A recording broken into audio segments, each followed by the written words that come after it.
whom I like personally for two distinct reasons. One, she represents a constituency which was so elegantly and eminently represented by Murray McKelley, my dear friend, who used to be the foreign minister of New Zealand under the John Key regime. He did an extremely good job of being a foreign minister. And he always used to tell me, Venkat, I'm the foreign minister, but the real foreign minister is the prime minister. That's what he used to say. And the second reason why I like Erica is that she's from Holland. Her mother is a Dutch mother. Am I right, Erica? It's my father. My father came from Holland. Okay. The reason why I like that part is that my sister has been living in Holland for almost 40 years, and she has hired two sons, both of whom live and work in Holland. Apart from these two reasons, the other reason why we all like Erica is that she's a rising star, and she brings a lot of freshness to the two important portfolios of immigration and education. And she's always been a very dutiful member of parliament. She worked in East Coast Base, which was earlier known as Albany constituency.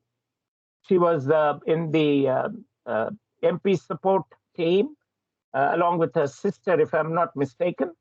Then later on, she took over the cudgels of the office, and her own interest in politics was fanned by Dr. Raymond Miller, who was in the University of Auckland, where Erica graduated in politics a few years ago. She's always lived, worked, born, worked, and lived in that part of the world, in that part of Auckland.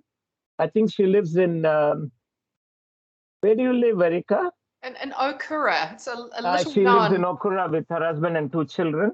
That's right. And she was a producer of television shows, just like our own Melissa Lee used to be around 15 years ago. And when she was doing shooting of, I think it was called The Noise Control, someone from the audience or from the streets pointed a gun at her.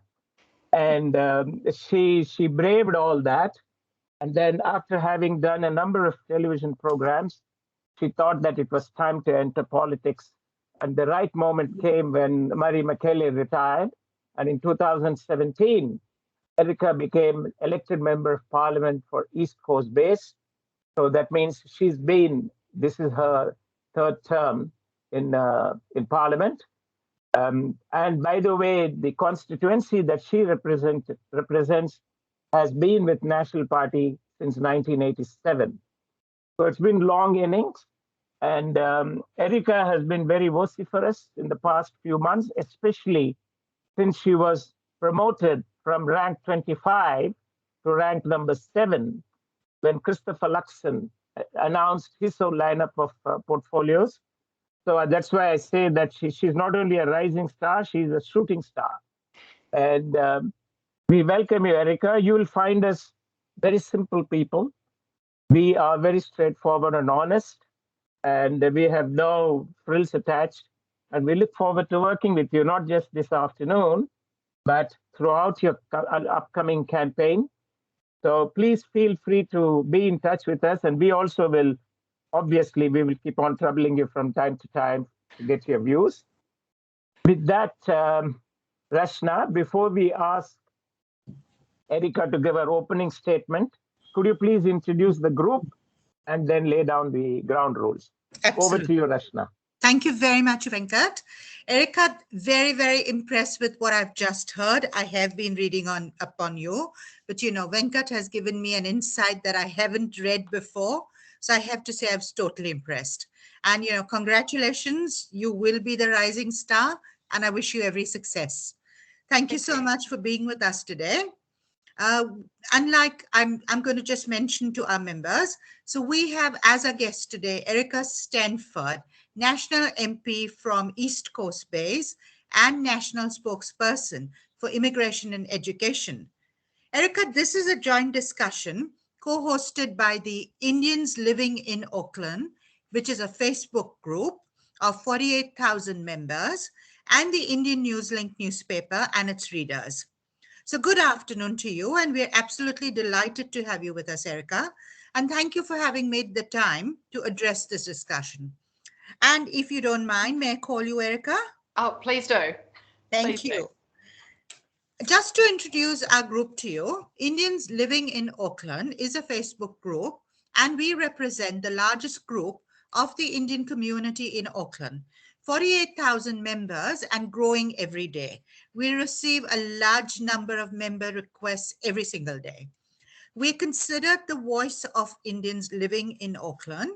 This Facebook group provides members of the Indian community a forum to talk, discuss, and keep abreast with all matters that are of concern to them.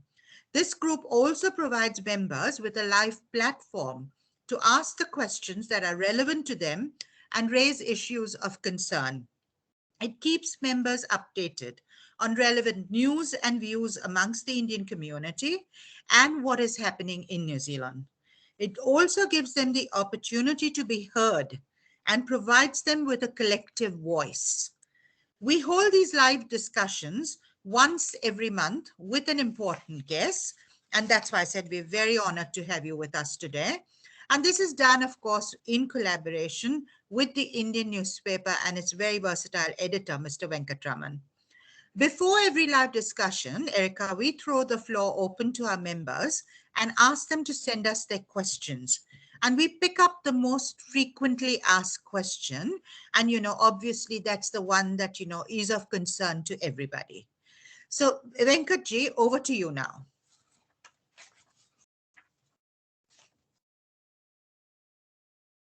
Venkat, you're on mute.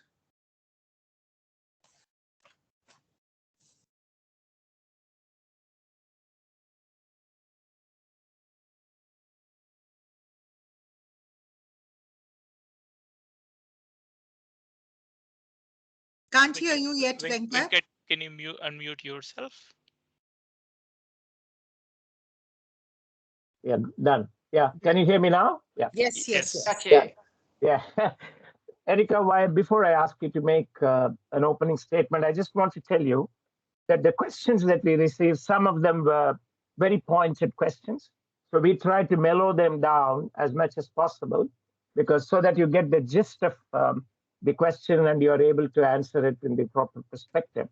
But I know, being a spokesman for a very sensitive portfolio like immigration, you would be used to questions that come out of people who are really frustrated, Yes. people who are in distress, and people who have no means than to talk to someone like you and see whether they can get some kind of relief.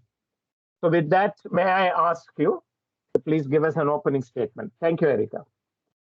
Thank you. Thank you so much for having me, Venkat. It's really great to be here, and thank you to all your listeners for tuning in.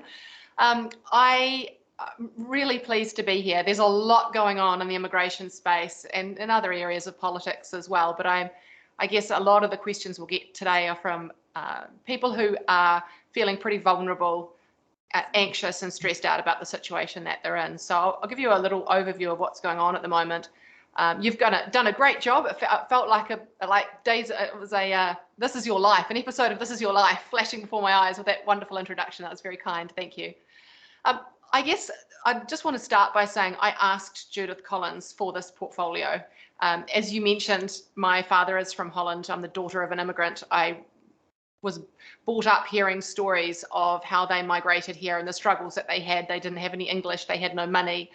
But they worked hard. They valued education above all else. They knew that that was what was going to lift them up.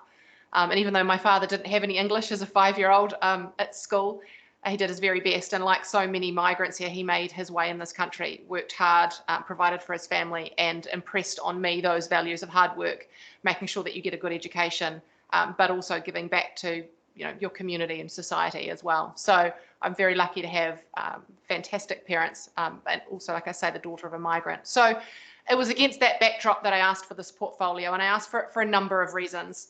I could see quite clearly that we had some serious problems in our immigration, not only the settings, but also in the department, and also in a minister who, quite frankly, I don't think has been on top of his portfolio for the last few years. And unfortunately, this is one of those portfolios that really impacts on people's lives. We have to get it right.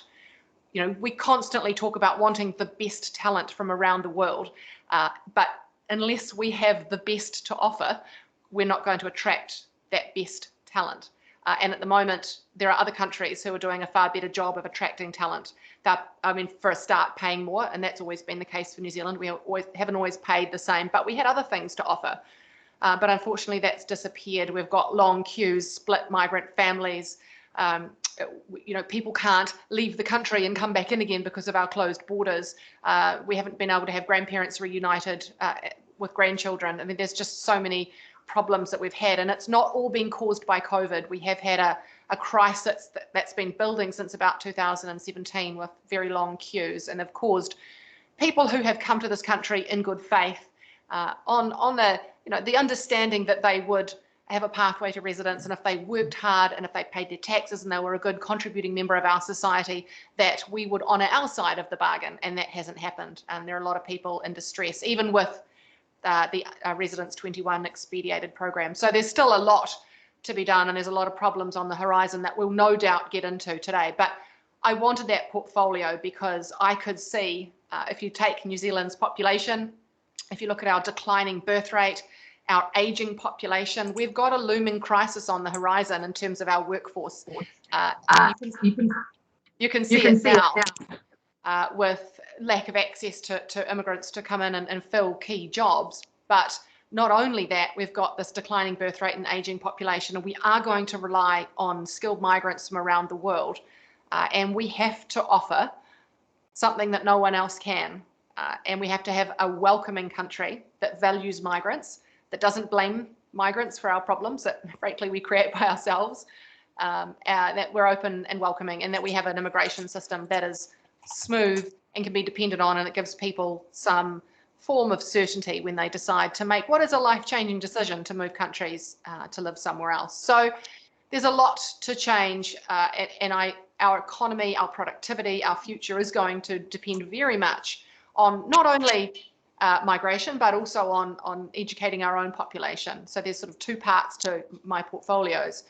We have to train our own population and make sure that we are creating a productive society, but also we have to be able to bring in those skilled migrants to fill gaps where we need to. And so my two portfolios are extremely complementary.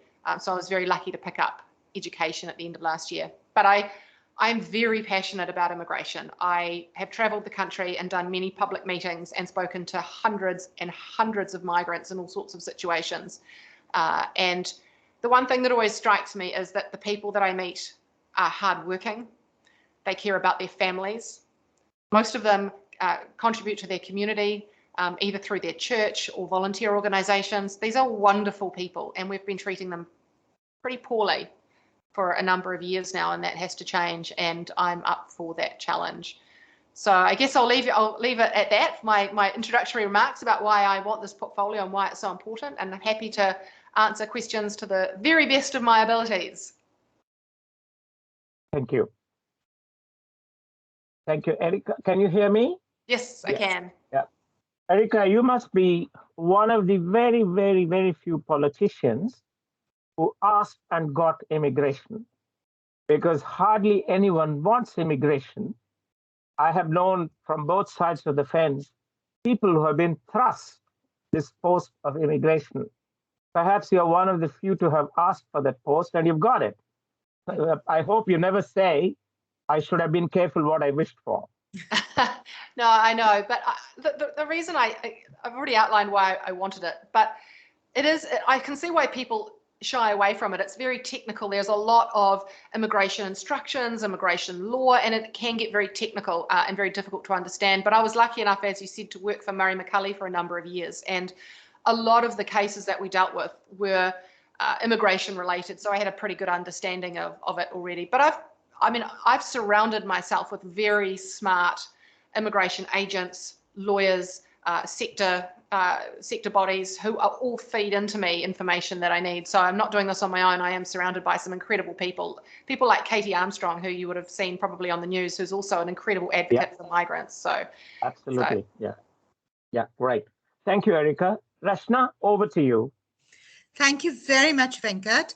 Erica, I have to say that that was probably the best summary and the best opinion I have heard in a long, long time from somebody, relating to immigration and the migrant problem that we currently have.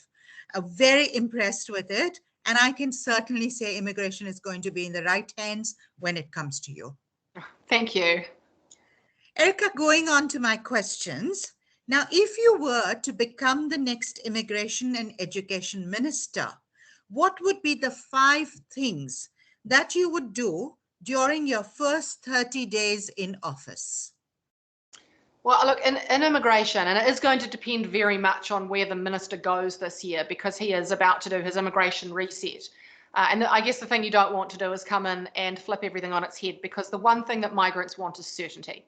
And what they don't want is someone coming in and changing everything. But I guess my real concern is with the capacity of Immigration New Zealand. That's sort of my first thing to solve, will be the capacity. At the moment, every single resource is put to R21, and they don't have the capacity to do anything else, which is why you're not seeing our borders open until late this year, October.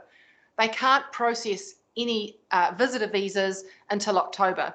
They can't process any work visas until July. So we have a huge workforce problem in immigration, which is kind of ironic, I suppose, because they're the people tasked with bringing in labour to New Zealand, and they've got a huge lack of it themselves. So I think the first thing will be to address that issue. We've closed our offshore offices. We need to bolster our resources in New Zealand, because I think the biggest concern for migrants is, they're on hold with Immigration New Zealand for 4 or 5 hours on the phone, and then they get cut off. Their applications take months to go anywhere. You've got people who are in desperate need of variation of conditions, for example, on their visa, and it doesn't happen for 4 months. Meanwhile, they're being exploited by their employer. So it's really important to have an immigration department that is properly resourced, not only in processing visas, but also on the compliance side as well. So one of the first things I'd want to do is get into Immigration New Zealand and make sure that they're properly resourced. And I guess that means going cap in hand to whoever is going to be the Minister of Finance and asking for a bit of extra funding for that. So that'd be sort of the first thing. And I think probably the second thing in immigration is around certainty. So pathways to residence. And I can only speak for what's happening right now. There is no pathway to residence at the moment. So we talk all the time about wanting the best talent from around the world, but right now it's difficult to understand why they would come. So clear pathways to residence that give migrants certainty that if you fulfill the conditions of your visa, that this is your pathway that you can expect to residence. But also a very close working relation. So that's the second thing, making sure there's clear pathways to residence, but also I guess making sure that we're working very closely.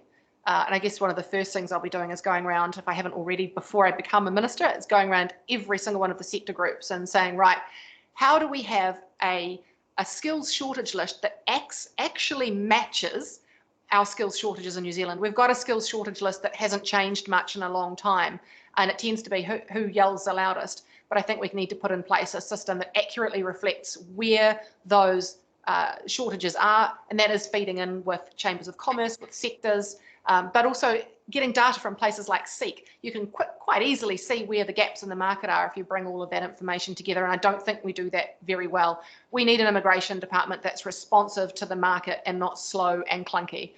So that's sort of in the immigration space. There's a number of other things I'll be doing, but I think one of the urgent things probably is about family reunification as well. And again, I'm only going on what's happening now, but at the moment, the grandparent visa has been closed. That's going to be a tricky one to solve, but I certainly think there are solutions around long-term visitor visas for grandparents to come into New Zealand to help during those times when women are having, or families are having babies, trying to get back to work. And so the Canadians do it and other countries do it very well, and we tend not to. So there needs to be a solution there. Also around arranged marriages, that the current arranged marriage visa doesn't work. That's got to be overhauled. It's archaic. So there's a few things in immigration that I would want to get onto pretty quickly, because we've had such a long period of split families and people not being able to be reunited and people not having certainty. So there's a bunch of things I'd get onto straight away. Excellent. Thank you very much, Erica. That was very, very informing. And I think of great relief to our members to hear that, because obviously the Indian community has been in a limbo with a lot of these things. I'm moving on to my next question, and this is a question that has been forwarded by many members, and I quote, "When you are appointed National's Immigration Minister, there are hundreds of genuine immigrants like me," and I'm quoting, "who have been stuck in India for over 2 years due to the COVID and travel restrictions. Will your ministry review our cases and look at renewing our visas and allowing us to return to New Zealand after National forms the next government in 2003? And I get that. 2023. 23, yes. I get that 2023, question. sorry. I get that question a lot. And you can see other countries have extended people's visas for the time that they've been trapped overseas to allow them to come back and fulfill the conditions of that visa. So a lot of the people that I presume that the person who wrote that email will most likely be on a post-study work visa holder. So we've got a number of those post-study work visa holders trapped offshore. Now, it's been very unclear from the minister in the border reopening plan about when people can come back. So he has talked about people with valid visas can come back, and that's understandable. But the issue is people's visas who have expired. So there'll be a lot of those students overseas who came to New Zealand to undertake a course and then were going to work afterwards.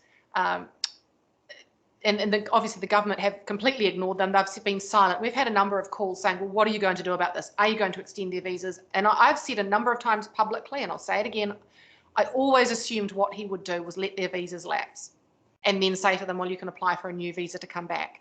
And that's exactly what he's done. In the last few days, what I've seen at the media from the minister is saying, well, anyone whose visa has lapsed can apply for a new visa.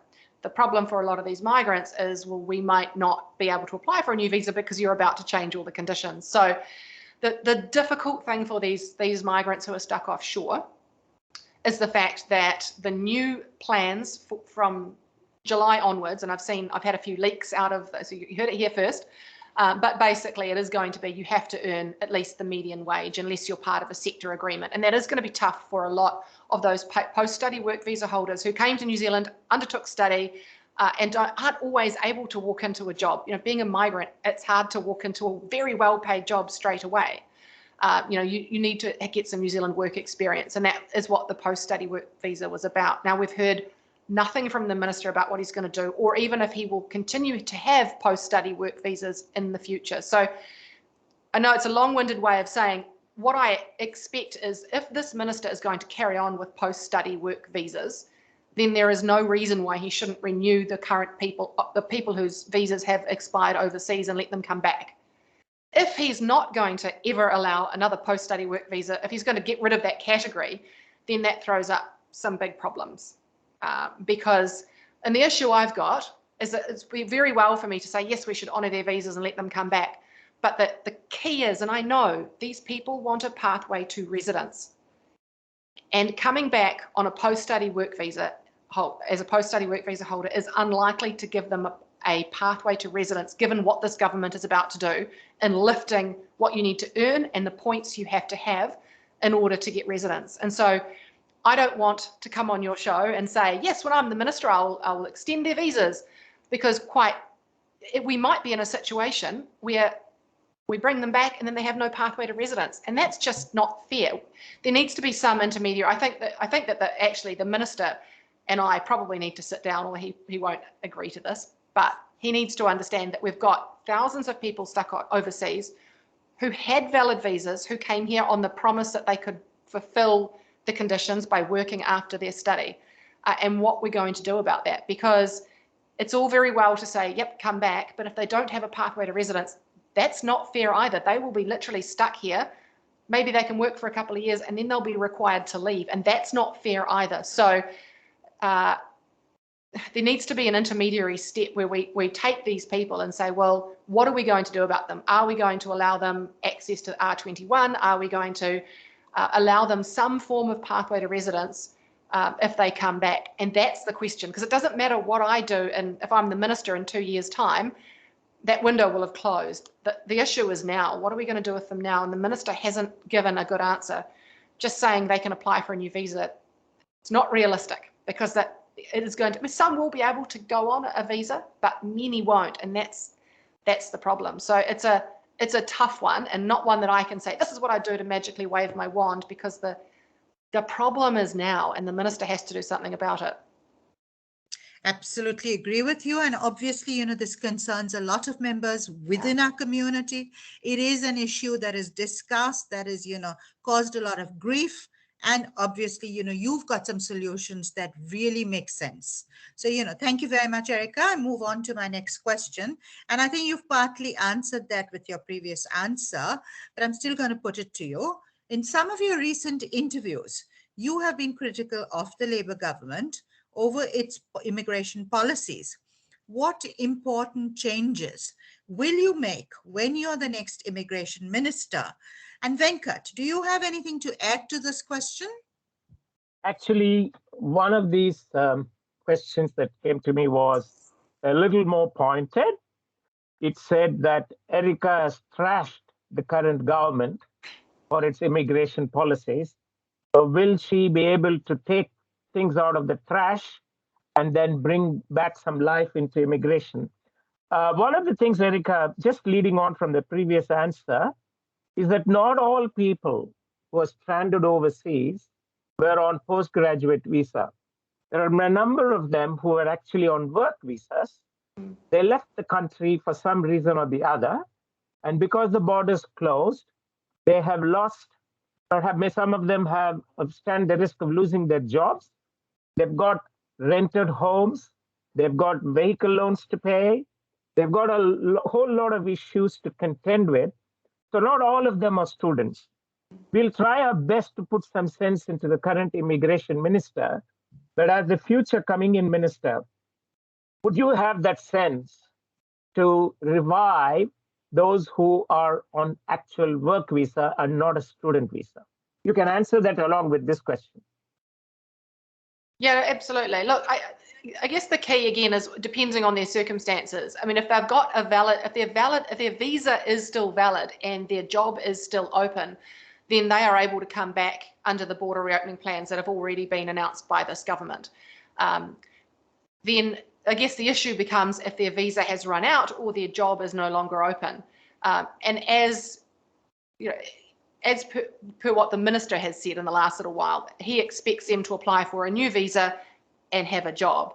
And that's the difficult thing quite often is that it's difficult to do from overseas. You need to be able to get in the country. So I get that there are a number of those work visa holders that we should be honouring their work visas. If they had a work visa and they were trapped outside the country and they've got all their belongings here and their lives here, then we should be able to give them some sort of at least bridging visa to get back into New Zealand to take care of their affairs and to allow them to then look for work to get back on a valid visa. I mean, that's that's sort of the fair and reasonable thing to do to be able to come back in the country. Because I get it. Look, a lot of those people, their employers, some will have been able to wait for them, but many won't, and their jobs won't be there anymore. But look, it's not to say that there aren't plenty of other jobs around at the moment for skilled people, because as you know, we're a huge labour force shortage. So some sort of bridging visa that allows them to come back, take care of their affairs and look for work to then get back on a valid visa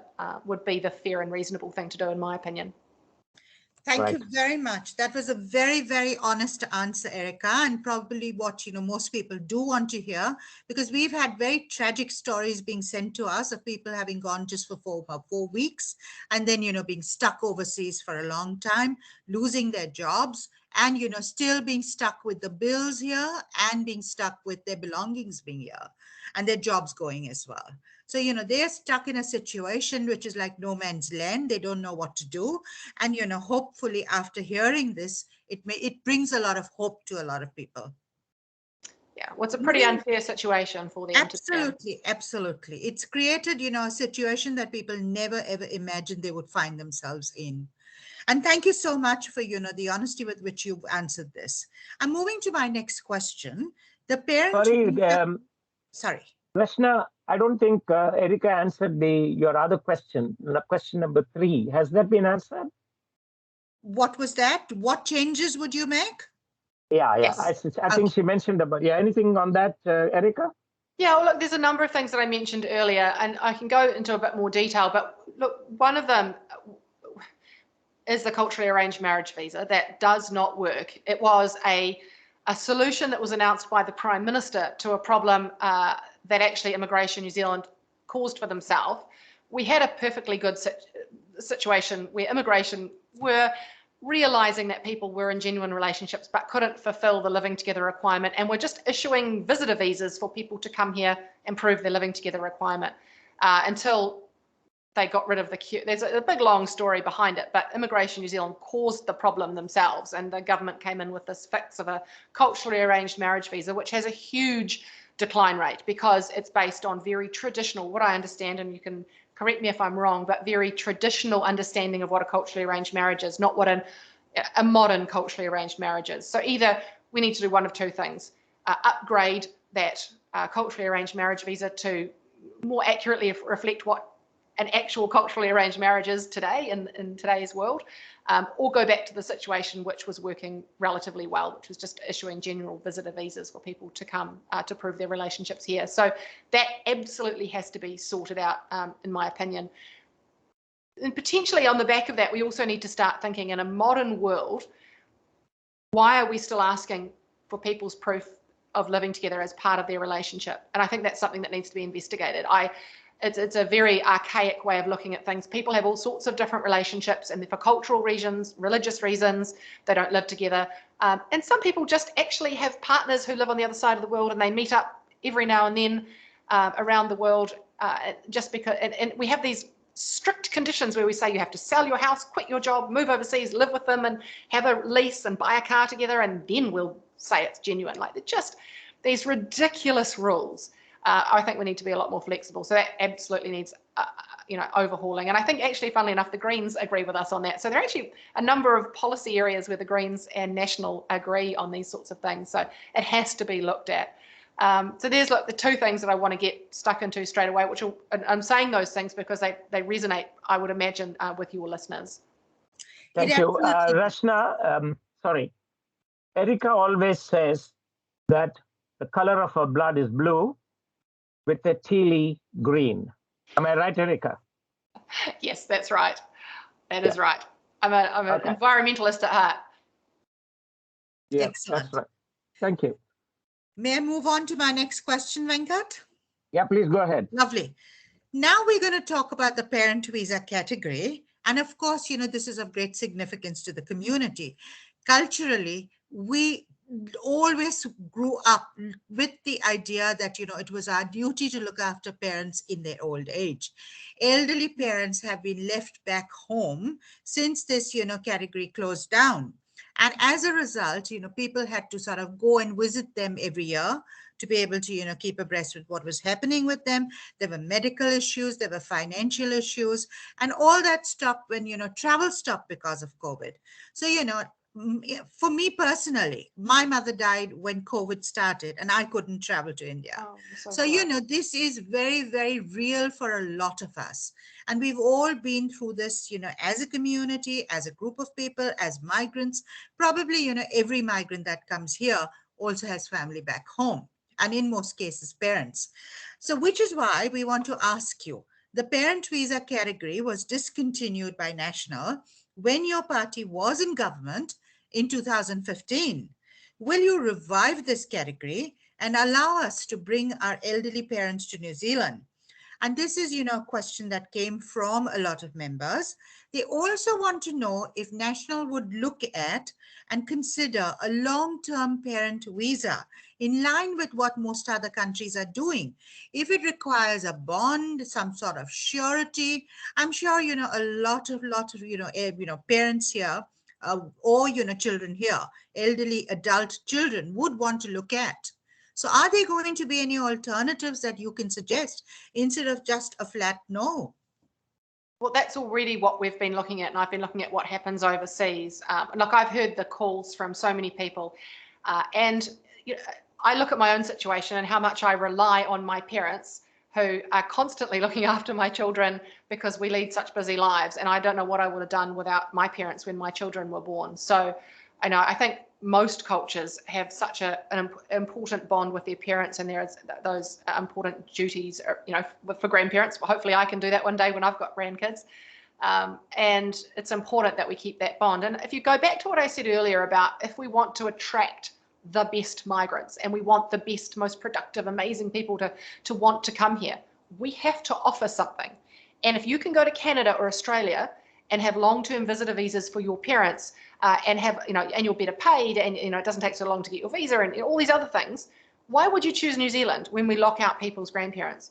So I think that there needs to be an overhaul of that as well, and I've certainly done a bit of thinking around that and a bit of studying what other countries do. Look, to be perfectly honest with you, it is going to be very hard to revive the parent category in terms of residents, and I'll tell you a couple of reasons. The reason that we didn't close it, we put it on ice just for a short period with the view to reviewing it. And then we were sort of unceremoniously dumped out of office, thanks to Winston Peters. So that never happened. And this government have not done it either. So it has been basically closed now for a number of years. And the initial concerns were around, the number of people, what was the impacts on housing and on our healthcare and the like. And so some work needed to be undertaken, and that work just hasn't been done. So, but the issue we've got now, we're in a different situation now. The issue that we have now is we've just granted residence to 165,000 people, or 110,000 applicants. Now, if we opened the category again, you can imagine the number of new residents that would lead to. And I think the government have backed themselves into a corner here with the number of residence places that they've given, which, look, I National Party policy that they took, my original plan wasn't to quite extend it to so many. I had a bit more of a conservative number because I could foresee these are the kinds of things that you end up causing down the track, that it's very difficult to now go, okay, now you can all invite your parents to come and live here. And that causes, of course, its own problems with our, as you've seen during the global pandemic, our health system, which just isn't up to even looking after the people who are here. So there are a number of concerns there. And so I don't think you will see anything from this government around reopening that category, and certainly any new incoming government. It's going to be a tough one. But that's not to say there aren't solutions, because like other countries do, they allow much longer revolving visitor visas for parents and grandparents. So I think that's something that we definitely need to look into. And as you've rightly pointed out, there are a number of solutions. Other countries have bonds. They have compulsory medical insurance, for example, and an amount of money, income to live on while they're here. And that sort of thing. So there are alternatives, there are options, and we'll have something at the next election around that, because I think it's very important, A, for the people who are already here who need to rely on grandparents, but also if we're going to attract new migrants, that's definitely something they're going to be looking at, especially when you're looking at targeting highly skilled migrants. They tend to be a little bit older, and their parents tend to be a little bit older, and they want the opportunity to be able to look after them and have them here, to look after their children. So needs to be looked at, you're absolutely right, but whether or not that category will open again in the same form it was before, it is going to be difficult, I have to be honest with you. Thank you. As long as you are aware of the problems, I'm sure you would find the right solutions, because I'm fully confident that you will look into it. Thank you, Erica. Moving to my next question. Will the National Party reduce the median wage to allow more migrants to come to New Zealand? If yes, what would be a realistic amount? Have you ever thought of that? And would you keep the current high salary requirements, which are really hard to meet? Well, just a bit of background on that. I can see what the government are planning at the moment is basically a median wage cutoff. So they don't want to bring in anyone under the median wage.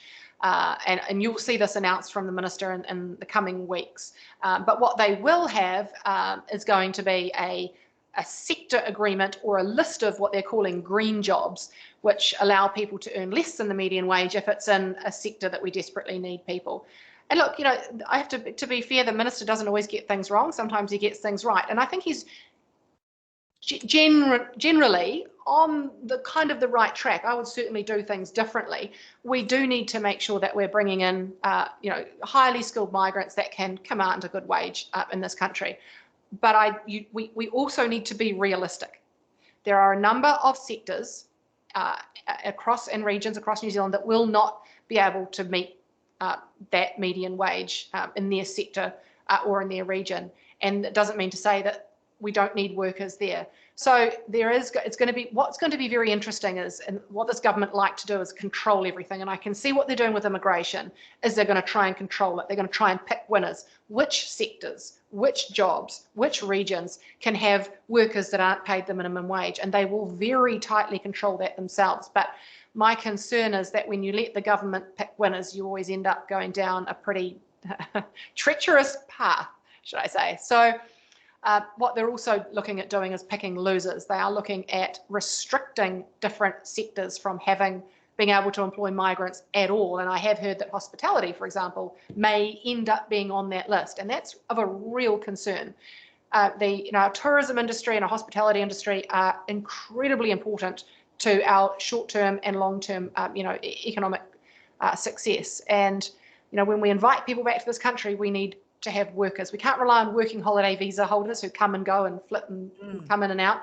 We actually need to have a workforce. And what I'm worried about with this government, I understand what they're trying to do, but what I'm worried about is that they'll try and pick winners. And I'm concerned about that route. I'm more interested in a free market approach with some restrictions. I mean, nobody wants to flood New Zealand, with workers who are being exploited on low wages. It's certainly not what we want. But I think we need to take a realistic approach to what certain sectors are paying. And look, we already do that. We already have, labour market checks and checks on what people are being paid. You can't come into this country and work as a chef, for example, on minimum wage when actually the average pay for a chef is much more than that. Immigration New Zealand check that kind of thing. So we already have mechanisms in place to make sure people are being paid the fair market rate. And I don't think that we can afford to rule out certain sectors from being able to employ migrants on less than the median wage. And we're not talking about the minimum wage, we're talking about the median wage, which is relatively high, just because the government don't like that particular sector. So look, I guess in a roundabout way of saying I think we need more flexibility in that. I don't want to come out today and say what I would want to pay and how many at that rate, but I think a very close working relationship with the different sectors to understand their needs and what the rate of pay is for those sectors, because we can't afford to cripple them. We've already had our borders closed for 2 years, and we've seen what a lack of migrants has done to the whole economy, but certainly certain sectors. Well, I was in Queenstown last week, and most places are closed. Most restaurants are closed a couple of days a week because they don't have enough staff to rotate. The hotels we were at don't have enough staff to run the hotels. And if we want to get people back into this country to visit, these beautiful places, we actually have to give them a proper customer experience, and we need to be able to have workers in those industries. And it's all very idealistic to say, well, we'll just pay them a huge amount more and that's going to solve all our problems. That's not how things work. I mean, this government like to artificially try and push everything up like they're doing. You've seen again with the minimum wage being pushed up again. That's not how things work. And also just I'd add to that it is a little bit of dog whistle politics. It is, and they won't come out and say this, but I get the feeling that it is very much we flood New Zealand with these low-skilled, low-paid workers. Actually, there's no evidence of that. You see the Productivity Commission came out with their draft report last year saying, actually, migrants do not drive down wages. There is no evidence. In fact, that from the research that they've done, it either has no effect or raises wages slightly. So this whole, we're bringing in floods of migrants in low-paid jobs, the evidence does not support that. The government's own research through the Productivity Commission shows that that's not the case. So I think we do need to take a more realistic approach to wages. Look, if we need to bring in workers in a certain sector at a certain wage, then we should do that and not artificially have it up so high that we're going to cripple those entire industries. Absolutely. Thank you very much. That was excellent information. And obviously, a lot of Indians would be looking at you very closely after having heard you today. And I totally agree with Venkat. Thank goodness you asked for this portfolio. You've obviously invested a lot of time and energy in this. Thank you, Erica. Moving on to my next question. You understand the plight of people leading separate lives. How soon would you be able to open up the partnership visa category? We should have already done that. I just look at the heartache over the last 2 years, and look, there's a lot of problems with our border and reuniting of split families and people and their partners. And we're not just talking about migrants. I mean, there are New Zealand citizens and residents who have partners trapped overseas that they've been unable to bring in. We've been in the ridiculous situation where, I think you may have seen it, I got a story up in the news where Immigration New Zealand is telling nurses, you must leave New Zealand to prove your relationship to come back in. We have hundreds of nurses sitting offshore right now who are twiddling their thumbs, waiting for the magical time that immigration decide is long enough that they've spent with their partner to come back in. So, look, I think the minister made a big error in cancelling all of those general visitor visas. There's a lot more information I won't go into because it'll take a long time and it's quite technical, but I think he made the wrong decision. There is a court case coming, or the court case has happened, but the decision is still pending on that. So we'll find out very soon what the courts think about his decision to do that. But we need to be able to get partners reunited as quickly as we possibly can. And at the moment, they are relegated to October because I suppose I'm a little bit cynical, as I said in my opening remarks, that the reason it's October is because they don't have the capacity to process visas. Every single person at Immigration New Zealand right now is on Residence 21. The minister last year announced this big residence policy. I think he did it quickly. He did it because we'd put so much pressure on him about the big queues. This was his solution. And he staked his reputation on getting through 80% of these by December this year. He's already hugely behind. He's got a computer system that's failing him, that's not going to be able to process all of these visas. He's in real trouble. And so I think he knows that. And that's why he's pushed out work visas till July. And then these partnership visas won't be able to be applied for until October. Now that's knocking on the door of 3 years apart. And you're talking about young couples who want to start a family. I've had so many women ring me and say, look, my clock is ticking. We should have started our family by now. It's so hard. If anyone's ever tried to have a long distance relationship, that's really tough. And these people have been here working often as critical workers or essential workers alone. The amount of nurses and other professionals that are women, especially, that come to me and say, I go to work all day and, we're understaffed and I work really hard and I come home and I'm by myself and I get up the next day and I go to work. And they've done that for 3 years. And these are teachers and nurses, and all kinds of different workers, but people that we need in this country. We don't want them to leave and we've treated them poorly. And here we are again, relegating them to the very bottom of the list. Because they're from a non-visa waiver country, they'll have to wait. I mean, of course, there will be some who can reunite in July under the visa waiver system, but for most of your listeners, that'll be October, and that's just too long to wait. And we should be able to bring that. We should be able to bring it forward, but I don't trust Immigration New Zealand to have the resources to process those visas, and that's I think the real tragedy over the last few years is that the Immigration Minister should have been preparing Immigration New Zealand for the reopening of the borders. And here we are having to delay everything because he doesn't have enough staff. So our economy will have to wait till July to get workers, probably later than July because you'll have to apply for your visa. At the moment, it takes months to get a work visa. So who knows when the workers will actually arrive. And then you're messing with people's lives and relationships are breaking up, all because we don't have the resources in Immigration New Zealand to process visas. So, we've had a number of years to get this right and the resources just haven't been put in. Absolutely. You and me as women understand this situation. I actually had, somebody send me a message and her words were, I have an empty life and I come back to an empty house. And that really stuck with me. Yeah. You know, it explains the whole situation in just those 4 words. Thank you, Erica, for being understanding. And I'm sure, you know, there will be some path that opens up for everybody. You will be thinking of that. I'm going on to my next question.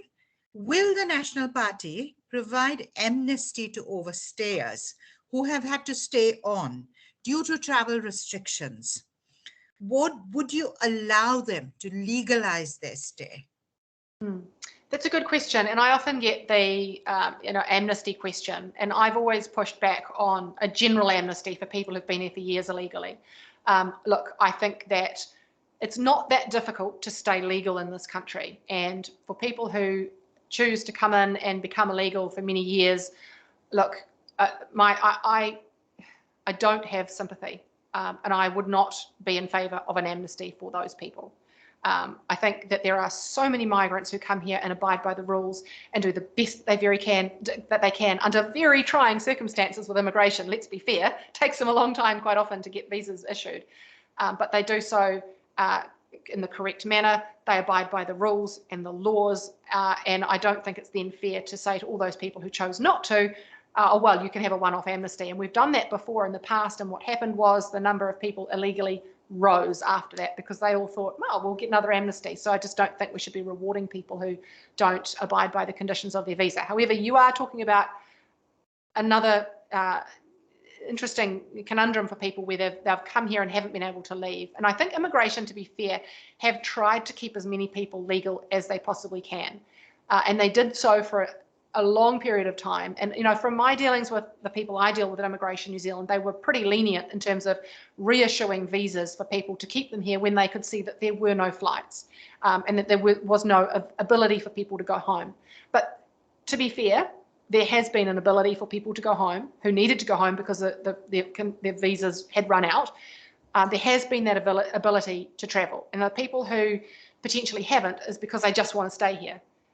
So look, there might be some individual cases that would be rightfully go through the minister to grant individual exemptions for, but certainly a blanket amnesty for people who are here illegally is not on my radar. Certainly a case by case. If genuinely they have been here and they have not been able to abide by the conditions of their visa for no fault of their own because they couldn't get a flight home, should definitely be looked at. But from what I've seen, in most cases, there have been ability for people to leave to abide by the conditions of their visa.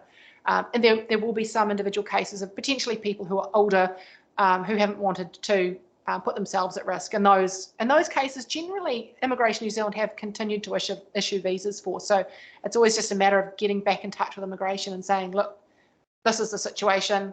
If they don't get a good answer, go to their local MP and take it further through the minister, because some of those individual cases should be, granted visas if their individual cases require it. Absolutely. On to my next question. Will the national government provide automatic residence visas to international students after they complete their graduation or higher educational courses like PhDs or whatever? They are an asset to the country, especially in times of acute skill shortages. Yep, absolutely. Look, and I can say I've spoken to a number of PhD students, and I have to say I have huge sympathy for those PhD students who didn't get included in R21.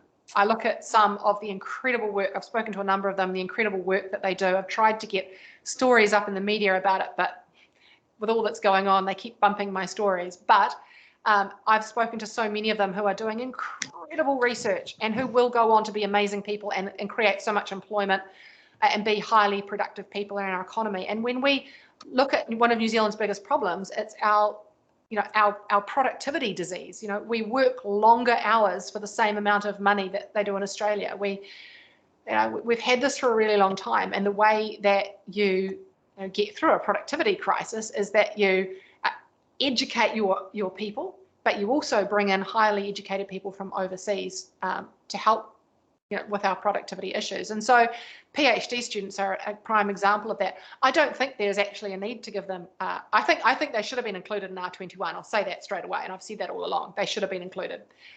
There's lots of problems with R21 we can get into if you like, but they should have been included. No brainer, no brainer. Absolutely. But in terms of moving forward in the future, I don't think that there should be a pathway to residence for them. I don't know if they necessarily need automatic. You finish your PhD here, you get residence.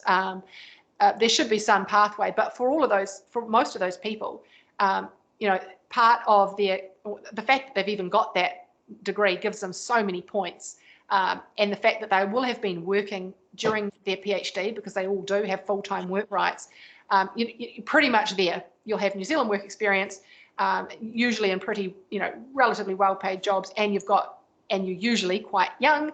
So there is most cases a pathway to residence for PhD students. So it's not. I've never seen issues with PhD students not being able to get, once they've finished their PhD, not being able to get residence in this country, because they are so highly educated and so talented that they end up being a huge asset and having enough points to get residence. So I don't think it's a problem that necessarily needs that sort of solution. Absolutely. Yes, that's fine. Venkat, I'm just moving on to my next question. I Now, I hope it doesn't blow. this concerns. If it isn't, then Somebody, Vasu, can you take care of someone who's talking in the background somewhere in the world? Sure. This is a question and obviously concerns a number of Indian businesses who are in the hospitality sector. You would find, an Indian restaurant practically in every area of Auckland, and similarly in every major city and, every tourist spot in New Zealand. Now, this is a question that they've, a lot of them have sent us, and this is the severe shortage of Indian chefs at the moment. And like you rightly said, you saw a lot of restaurants had closed down in Queenstown when you were there last week. And this is what they want to know. Will your government open up the work visa category and allow businesses like the hospitality industry to bring chefs and other staff from overseas? Because they obviously can't find them here. Yeah, it's a huge problem. And, you're not wrong. I've spoken to so many restaurants who are desperate, and at the moment they're all poaching each other's staff, and there's a little roundabout of staff between restaurants, and they're having to close a couple of days a week because they have to give their chefs time off, and they haven't got another chef to come in. So it's a pretty grim situation, and it's very difficult to find that sort of talent in New Zealand, because it's a skill that often has to come in from overseas, and it's not just the Indian restaurants, but also, you talk to any Thai restaurants or Malaysian restaurants, and they've got exactly the same issues. So very difficult to find that here. You need to find it from overseas. And I guess the question is, and this is sort of the big policy conundrum, is that yes, we need to bring these people in because we're desperate for their talent, but then how do we go forward with pathways to residence? Because quite often, what will happen is people will come in as a chef, for example, and get their residence, and then they leave. They don't want to be a chef, they leave. And I've seen that myself in the East Coast Bays when I've dealt with people here. They get their residence and they get rid of their restaurant, or they leave, and then we've got to bring in more, and then they go and do their own thing. So I guess this is the policy, question that we need to nut through, is how do we do that? Because we always get criticised for bringing people in on short-term visas for, say, 3 years and then expecting them to leave. Is that what we want in New Zealand? Do we want to have a migrant workforce that we invite here that we expect to leave, that we're not going to be able to give residence to?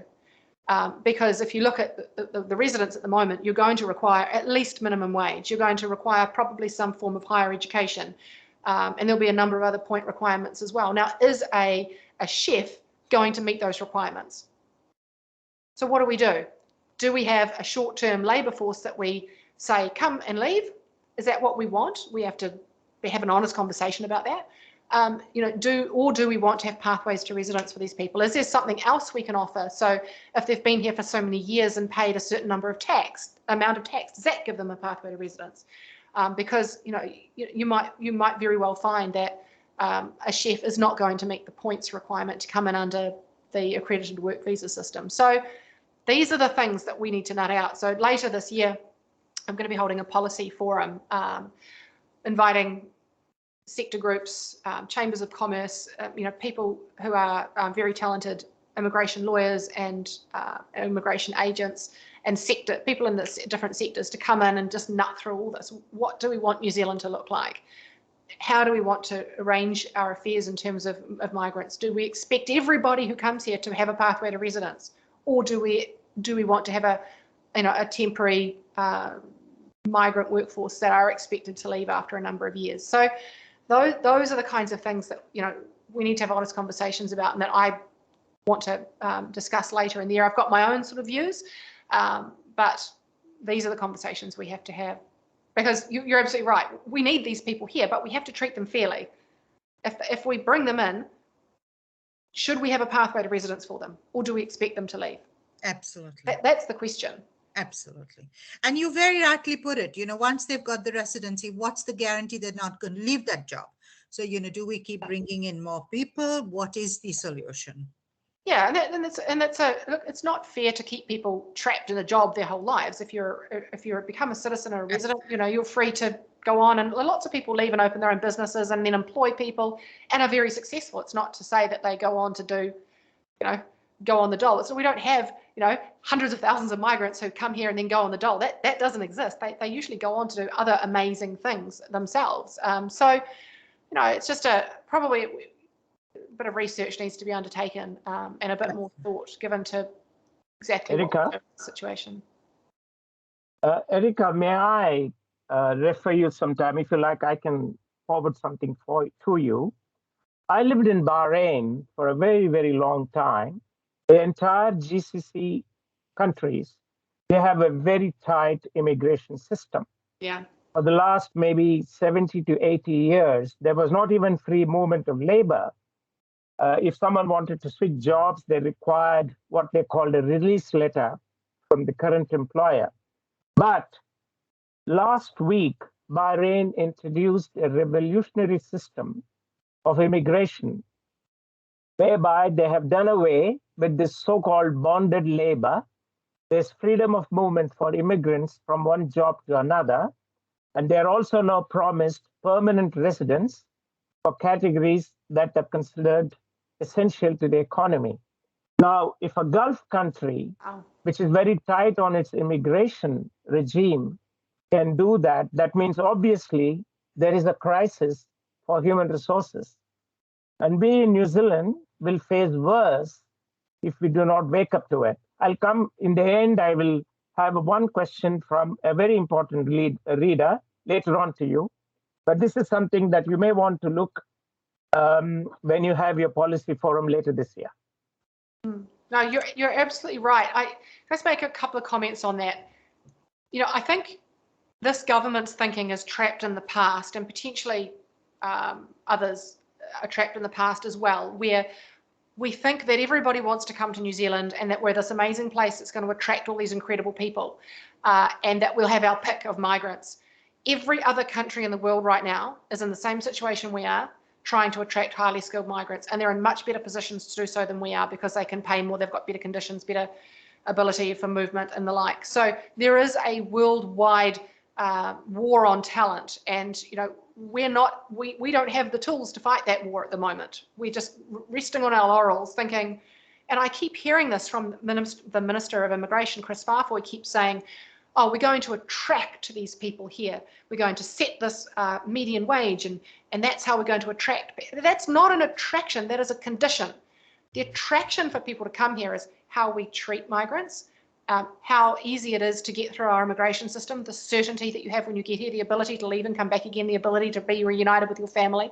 Those are the attractions, but we don't have those right now. So, but you're absolutely right. I didn't know what Bahrain had done, and I had spent a little bit of time in Bahrain as well. I was an export manager for many years, and one of my customers was were you at the embassy? No. I just traveled in and out. Okay. I had some customers in Saudi, and so they would come to me in Bahrain rather than me going to Saudi as a woman on my own. Wasn't possible. So if they're doing it, then boy, there is really a war on talent, and we've got to bring our best game. And I just don't think we're doing that. You know, we don't have the resources to process visas. We're leaving split families till October. You'll know this better than I. We have a terrible reputation overseas with migrants at the moment. Why on earth we think that we're going to attract 20,000 extra critical workers to come here in the next couple of months is beyond me. There's no pathway to residence for them. They can't travel in and out of the country probably, and it's April now. We managed to get the government to change that. But there's just no attraction to come here. And that's an incredible example of a country who has been extremely strict on their migrant, the way they treat migrants and their bonding and shipping migrants in and out, not giving permanent residence. For them to turn around like that, that is incredible. And that tells you something. Actually, we need to think very carefully about what we're doing. And all I see us doing is putting up more problems, making it more difficult to get migrants here. And when migrants have a choice about where they go, it's not going to be here. And I think one of the first things we called for this, and I called for this last year, it was in our policy, our immigration policy, was we need to stop bonding migrants to employers. Look, I know that's got some issues for employers who bring in migrants from overseas and want to be able to hold on to them. But if they're a good employer who treats their staff well, then they should be able to do that. But there's far too much migrant exploitation that goes on in this country that we should be following the same path and allowing people to move between jobs in the same sector that we bring them in for. If they're a construction worker, then they should be able to move within the construction industry. So yeah, I just think that we're trapped in the past and we need to be looking forward about, hey, what do we offer? What different things can we do to be more welcoming, to give people more certainty, and to make them realise that actually what we've done over the last couple of years, we will not be repeating in the future. There won't be queues, there will be certainty for you and your family. Absolutely. And Erica, what you rightly said, I think the government of the day sets the tone. When you hear the word migrant, and if it comes in a newspaper article, I always read the, comments that come in with the story, because, that's where I worked for a number of years, and that was with the newspapers. And, it is sad that the word migrant seems to be a red flag for many people. And it is like, you don't belong here. Go back where you came from. And I'm just hoping that the national government is able to change people's perception of what migrants bring into the country. That would be something of an achievement, and you've got my full support on that. I can see that, you're heading in the right direction with that. Yeah, I said that on, I think it was my very first interview I did a very short spiel on The Nation, where they interview at it's called The Pitch. And they sort of said, what's the one thing you want to change? And that was what I said, look, the perception that we have. Because for too long, we've had this sort of dog whistle politics where we blame migrants for, the fact that we don't build enough houses, the fact that we don't build infrastructure, we blame them for taking our jobs and low wages and the rest. And actually, the opposite is true. The opposite is true. And, when you go around talking to migrant communities, they are the most incredibly hardworking, amazing people who just want the best for their family. And some of their children go on to do incredible things because they value education and they value hard work and they value being part of their community. So actually, immigration enriches our country. It always has. We're a country of migrants. And as I said earlier, and when I did my introductory remarks, we have a situation where we're going to need to rely on migrants, whether people like it or not. We're going to have, by 2040, every 10 people leaving the workforce, we're only going to have 5 entering. And what is that going to mean? Absolutely. Right? So I'm just going to, omit two questions that you've more or less answered. So I'm just moving on from there, Venkat, because we're pretty close to, 4:50. Yes, absolutely. Go ahead. Yeah. So I'm going to go on to a question that has actually come to me from a mother that is very, very concerned. And it is a heart-wrenching question. And I know this family personally, which is why, they called me to make sure I did ask you this question. And this lady and her husband have come to New Zealand on an emergency basis on a critical care visa to look after their young son, who's about 24. But, he came here as a student, has a resident visa now, and has been diagnosed with a very serious illness. And his treatment is going to run into a number of months. Without saying the illness, I'm sure you understand what I mean. He needs immense care and support. He lives and works in New Zealand by himself and has no family or support system here. The hospital and the doctors have also advised him to, have some sort of support system at home because anything could happen to him. When their, parents' visas expire, will they be allowed to stay on in New Zealand? And how would we treat parents in this situation who had no reason to come other than, something of an emergency nature happening in their lives? Yeah, well, look, this is the kind of case that if Immigration New Zealand don't extend their visas, then it should go to the Associate Minister, because this is one of those rare and exceptional cases that doesn't fit, into a perfect Immigration New Zealand bucket. That he should grant them extended visitor visa. I mean, visitor visas can usually be extended a number of times until, I think there is depending on where they're from, a cutoff of time that they can be here. But probably before that happens, 3 months before that happens, that they need to go to their local MP and get them to write to the Associate Minister. That's exactly those kinds of cases that the Associate Minister has all the power in the world to say, actually, yep, extend their visas for another 6 months or however long. I mean, you'll be able to look at the evidence and say, look, these people probably have a home back where they're from, jobs, and the like. They'll have something that's pulling them back, so as long as all that information is provided, I don't see why the minister wouldn't grant an additional visitor visa for those people. It makes perfect sense. That's exactly what that's for. Absolutely. Erica, we're running short of time. We'd love to have you with us again. And thank you so much for the openness and the honesty with which you've spoken. You absolutely have my vote. If I was in your area, you had to have my vote. Oh. I am in Christopher Luxon's area. So, you've got a perfectly good candidate to vote and I live in East Auckland, and we're in this area. Rashna, we've got another 12 minutes.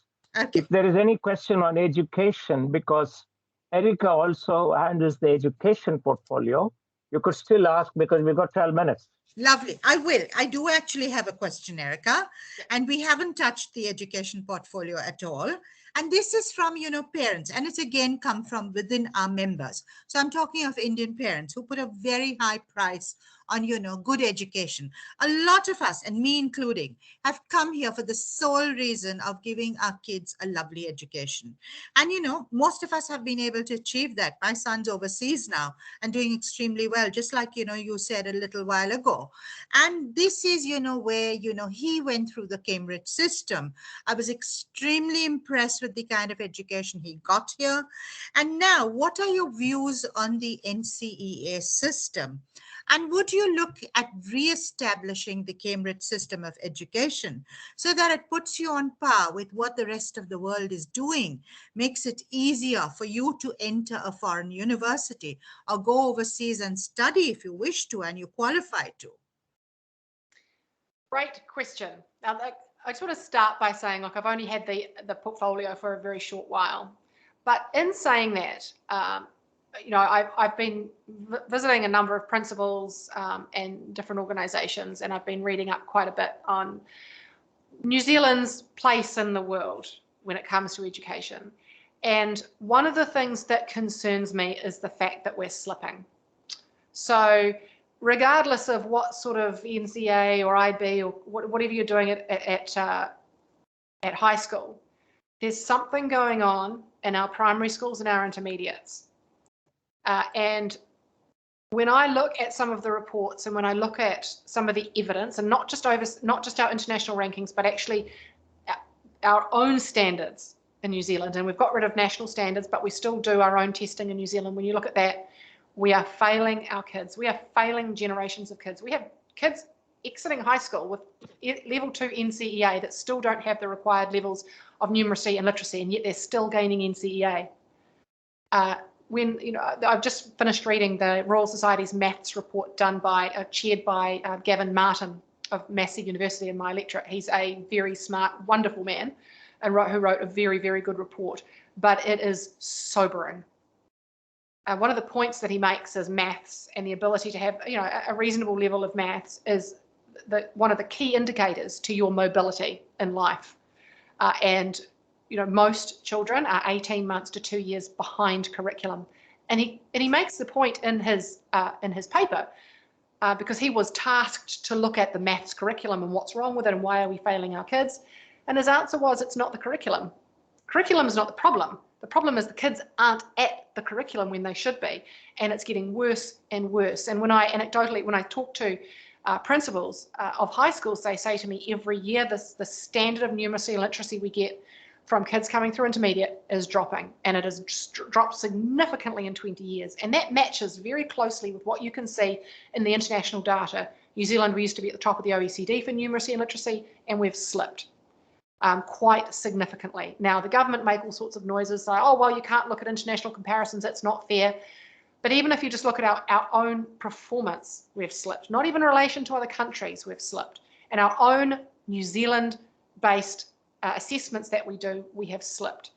Most kids are not at curriculum level. And I forget the exact stat, but I think, if you're a class of 10 kids doing math, only one of them will be at curriculum. The rest will be between 18 months and 2 years behind curriculum. And there's a lot of reasons for that. And there's a lot of really good recommendations that report makes. But I think we can talk about NCEA, and I believe that there are some things that need to be changed.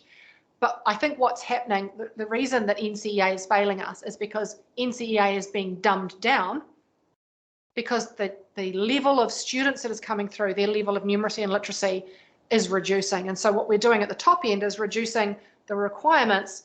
And so when I'm talked to, it's all very well to say, oh, there are all these people going into trades training and they're going and doing apprenticeships. When I talk to those providers, they say to me, we turn away 50% of the kids that come here because they can't read or do maths to just the basic level that we required to put them into trades training or into an apprenticeship. And I was just talking yesterday to someone who works out in South Auckland at the DHB, and she was saying to me a lot of Pacifica students who are being failed in our school system are trying to get into nursing courses or health courses, and they're having to do it's called a certificate course before they can go and do a degree because they don't have numeracy and literacy. So they've been all the way through school, they've got NCEA, but they can't get into a degree course because they don't have numeracy and literacy skills. So we've got, in my view, a massive problem. I don't think parents around New Zealand realise what we're facing. And certainly for Māori and Pacifica students, it is far worse. It's far worse. So there's that sort of issue. Then we've also got an issue of kids just not turning up to school. I think we're at 58% of regular attendance, and that was in 2019, before COVID. 58% of kids were going to school regularly. I mean, that's appalling. We've just done in my select committee an investigation into why that is, and there are a number of reasons and a number of things that we can shift and change, but a huge proportion of that are Māori and Pacifica learners. So how do we engage them better? Because as you've mentioned, your culture puts a huge value on education, and so it's expected that kids go to school. And when you look at the ethnicity breakdowns of who's attending school, it's no wonder that we're failing our Māori and Pacifica students because they're just not turning up to school. We have to shift that. And I'm open to everything. I don't think we should be prosecuting parents. I don't think that's kind of the right way to go. But certainly, by Māori, by Pacifica approach to getting those kids at school has got to be looked at. And there are some really good things that have come out of our inquiry into that. But there's a lot of problems. We are failing our kids. And I don't want to be, the sky is falling, the sky is falling. We do have an incredible education system in New Zealand, and people want to come here and send their kids to school here. But we need to be aware of the fact that we are failing kids. We are slipping. We've got to turn that around. And we need a Minister of Education to stand up, put his hand up and say, something is going wrong. We need to turn this around. What are we going to do? Rather than blaming it on, oh, well, kids are hungry and there are societal problems and there are mental health problems and all this other rubbish. Those things feed into it, but actually we need to be honest and say we are failing our kids. They're not at the right standard. What are we going to do about it? And if I was a Minister of Education, I wouldn't be prepared to put up with those excuses. We've got to fix it. We've got to do whatever it takes. Every tool in the toolbox to get kids to school and get kids learning. And there are a number of issues with numeracy and literacy that mistakes we've made in the past that we need to rectify. But I certainly, like with immigration, don't want to come and flip everything on its head. Teachers and educators don't want governments that come and completely change everything when they get in and then have to deal with it again in 3 or 6 or 9 years. But I think there are a number of changes that we can make to get kids back on track. And that starts right from ECE, let me be clear. This is not just from 5, this is right from ECE as well. How do we get more kids at ECE? How do we get them engaged? How do we get parents to understand that, if you want the best for your kids, they've got to go to school. And actually, how do we prepare kids at ECE for a life of learning? What do we expect from ECE? Some of the questions that I want to be asking if I was the minister. Absolutely. Sorry, that was a very long-winded answer. No, I really appreciate the thought you've put into it. And Erica, thank you so much. I cannot say that enough for being with us today, for answering our questions, for, giving us all the opinions and, what you're working on. It brings a lot of hope. It brings a lot of, courage to have said what you said. And, you've absolutely won me over. Thank you very much. Had a lovely, lovely discussion with you. And over to you, Venkat. Thank you. Erica, you might want to draw upon the wisdom of Bill English, who used to be involved in education. And I'm sure I'm not revealing a secret if I were to tell you that NCEA was authored by him, although it was implemented by Trevor Millard when he was the Minister for Education. I've always felt that NCEA has not been properly marketed in this country. So perhaps instead of reinventing the wheel, you would do well to draw upon the experience and wisdom of people like Bill English in reshaping it, if you like. And you've been absolutely wonderful. I want to thank Rashna. Rashna brings with her many decades of experience in the media. She worked for the two largest, she worked for both NZME as well as Stuff. I always say I'm not too sure whether that's a qualification or not, but she's got that experience. And Vasu, who looked after our technical aspects today, is an international consultant. He consults with major companies in Canada, USA, New Zealand, and India. And of course, he suffers from the same problem, the endemic problem of getting the right people into this country. Lastly, Erica, if you wonder why there is an exclamation mark after your name, it's probably because people thought it is Eureka. Oh, what does that mean? Eureka means we have found out. We have discovered. Revealed. It's called yay. Oh, It's the old Archimedes who ran out in the streets, Eureka, when he discovered. So perhaps the country has discovered a like new Eureka. immigration. Yes, I see. So there's a newfound talent. I wish you well, Erica, and thanks for joining us.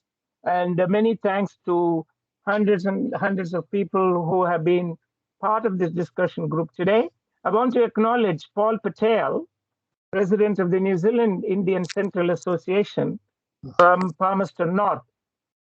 Just to tell you, Paul is still called a migrant, whereas his parents were all born here in New Zealand. Whereas you, Erica, you are a first-generation migrant. You're never called a migrant. This is the anomaly we face in this country. Paul's family will be celebrating 100 years of their business in a year or two. Wow. And he's a migrant. Anyway, I would also like to thank you, Erica, on behalf of all my brothers sisters in the community for what you have done, all the work for the migrants. So really, thank you very much. And thank you, Venkatji, for organizing this amazing session, and Rashna ji for facilitating as usual amazingly. So thank you very much. Thank you very much. Thank you. Erica, we let you go back to the family. I know you've sacrificed this afternoon. They're making me do the grocery shopping. We'll have many more occasions. And once again, thanks everyone, and have a good weekend. Thank you very much. Thank you so much, Venkat. Thank you, Erica. Thank you to all our guests. Okay, thanks, Rashna. Thank you. Yeah, and Vasu. Bye-bye.